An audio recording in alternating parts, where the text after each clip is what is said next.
BJP सरकार आसीबा परे सारा ओडिशा रे जो अराजकता सृष्टि होईची तार एक नमूना हला सौम्यश्री बिशीर मृत्यु।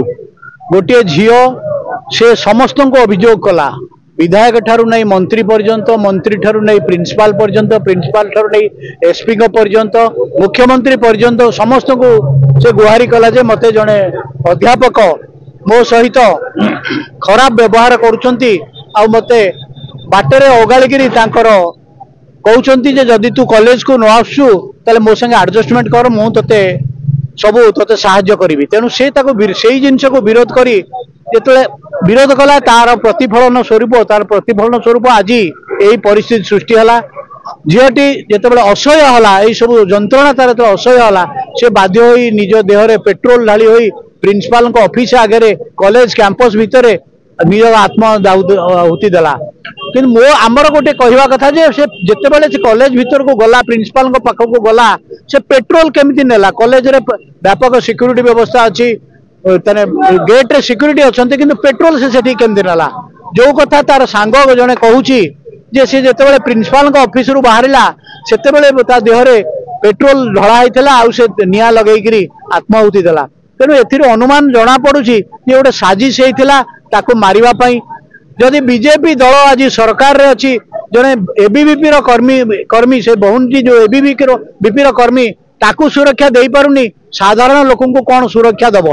तेणु यह यही प्रतिवाद रे आज बिजू जनता दल पिपिली डेलांग कर्मी माने पिपिली रे आसी आज आम मैंने ये रास्तार ये मुख्यमंत्री और शिक्षा मंत्री कुशपुत्रिका दाह करूँ। आमर दाबी है जे खूब शीघ्र शिक्षा मंत्री आ मुख्यमंत्री इस्तीफा दिंतु ए बीजेपी सरकार केमती जल्दी डाउन हो पतन हो जहा फल राज्य रे शांति फेरी आसीबो। गोटे गुरुत्वपूर्ण कथा जो राज्य अधे सोमेश्री मृत्यु घोषणा होची माळमाळ बीजेपी नेता से समय हॉस्पिटल बाहर गोटे सन्देह करूनी एटा तो आम प्रथम जानी जे से एक्चुअली जिते बाहरिला से जगार जो हॉस्टल कॉलेज रु बाहरिला हॉस्पिटल को गला से नियरेस्ट हॉस्पिटल को ता नियरेस्ट हॉस्पिटल जो से एम्स को आसिला आमर साधारणतः आगु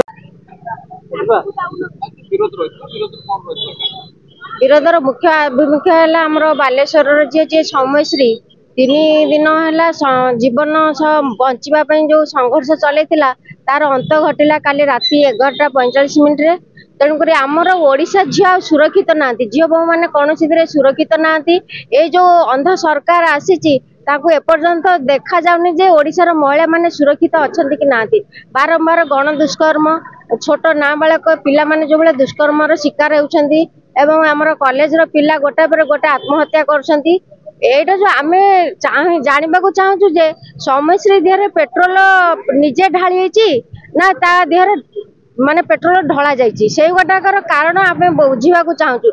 ये जो सरकार सीसी कैमेरा केवल जलिवाटा देखा जाऊँगी सीसी कैमेरा तो कॉलेज रे सबुआड़े लगी ना सीसी कैमेरा तेणुक सीसी कैमेरा जांच करा जाऊ जेहेतु से प्रतिवाद स्वर उत्तोलन कर साहसी झील सौम्यश्री तार साहसिकता को डाउन करने दमन करने ताको बारंबार धमक दिया से धमकर माने प्रतिवाद रे आमे माने ओडिशावासी माँ माने भौणी माने भावुचु जे ता देहरे सौम्यश्री देहरे आम झील देहरे पेट्रोल ढला जाइए निया लगिया जाइए। तेणुक आमर यह प्रतिवाद स्वर रही आमर दाबी रही ये जो वर्तमान सरकार इस्तीफा देकी आमर प्रशासन आमर जांच करू जे प्रकृत सत्यासत्य कौन किंतु आमे पूरा असह्य हो पारू आम ओडिशार झील बहु मैंने असह्य हो पानी आम भौणी मैंने असह्य हो पानी ये जो दादागिरी आउ चलो ना ओडिशा रे। तेणुक आम नवेदन करुचु आपण मैंने तुरंत आपण मानकर सम्मान दृष्टि स्वाभिमान दृष्टि आपण मैंने इस्तीफा दिंतु शिक्षा मंत्री आ माननीय मुख्यमंत्री इस्तीफा दिंतु कारण गादी में बसवार हक ना ओडिशा चलैबार तांकर दायित्व ही ना। तेणुक आज असहाय ये ओडिशावासी झील बहु मैंने असहाय एवं नाबालक झील मैंने भी असहाय। आज पिपिली निर्वाचन मंडली रे पूर्वतन नेता प्रिय नेता रुद्र प्रताप महारथी नेतृत्व में आज कुशपुतुलिका दाह कर मर्मन्तुद घटना घटी दुखद घटना आज घटी सारा ओडिशा रे ସେଥିପାଇଁ ଆମେ ସମସ୍ତେ ଦୁଃଖିତ। सर्वप्रथमे से आम भौणी आम झील ता प्रति श्रद्धांजलि जनाऊँगी एवं ताको परिवार को मध्य श्रद्धांजलि जनाऊँगी। जो घटना घटिला आज सारा ओडिशा सारा राज्य आज दुखरे दुखित। ये सरकार गोटे अपारग सरकार, ये माननीय मुख्यमंत्री अपारग, ये शिक्षा मंत्री अपारग, ये गोटे छात्री की सुरक्षा दे पारु नाहंती, नारी की सुरक्षा दे पारु नाहंती। ये छात्री आज पेट्रोल ढाली होइकरी निया जालिकरी आत्महत्या कला।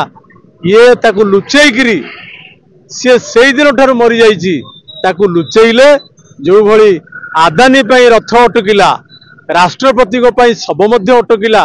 राष्ट्रपति गला परे लुचेइकरी एम्स रे काली राति रे लुचेइकरी पोस्टमार्टम करिया पठेइले, जहा फल अत्यंत दुर्भाग्यजनक घटना।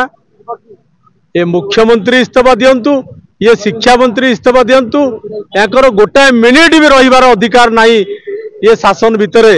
ये मुख्यमंत्री, ये शिक्षा मंत्री ये बहुत बड़ बड़ कथा कहउछंती, किंतु याकर कौनसी नैतिकता नहीं। ये नैतिकता दृष्टि आज इस्तीफा दे देवा कथा ये मुख्यमंत्री शिक्षा मंत्री। गोटे आश्चर्य घटना से उदाहरण दौरान बीजेडी समय होता समय घटना बीजेडी समय समस्त जनसाधारण जानी। नवीन पट्टनायक पूर्वतन मुख्यमंत्री जेतेबेले शासन करुथिले, कौनसी गोटे घटना घटिले आपण माने समस्ते जानी, जनसाधारण मध्य जानी। कौनसी घटना को एभली भाव से नौ नथिले, अत्यंत गुरुतर सह नौथिले। जी दोषी सी दंड पाउथिला एवं बहुत त्वरित भाव दंड दौथिले। एभली भाव लुचेइकरी घोड़ेइकरी एभली कार्य से नवीन पट्टनायक करुनथिले। सी अत्यंत सफा लोक, तांको देहरे कलंक नहीं। नवीन पट्टनायक को एमाने दोष दे पारिबे नहीं। आज ओडिशा रे वर्तमान जो चर्चित घटना घटी एफएम कॉलेज रो छात्री जो भली भाव में तार आत्महत्या को नहीं आलोड़न सृष्टि कर सारा ओडिशा रे सरकार कौन हस्तक्षेप घटना नथिला। ताहारी प्रतिवाद रे ए जो प्रतिवाद रे सभा आयोजन करा जायथिला। एथिरे मान्यवर मुख्यमंत्री श्रीयुक्त मोहन चरण माझी एवं उच्च शिक्षा मंत्री सूर्यवंशी सूरज इस्तीफा दाबी करा जाउची। सेमानकर रहिबार सरकार रे रहिबार मंत्री रे रहिबार कौनसी योग्यता नहीं।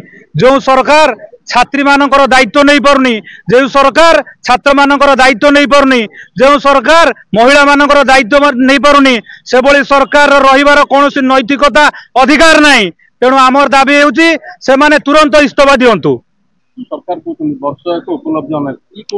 से माने केवल भाषण रही वर्ष एक उपलब्धि अनेक केवल कथार रही जाइए। कौन कार्य आपण देखु कौन कार्य महिला मान आरंभ कर शिशु पर्यंत कौन सरकार केवल कथबार्ता रही जाऊँगी, किसी काम करूना, केवल तांकर भाषण रे सब काम रही जाऊँगी।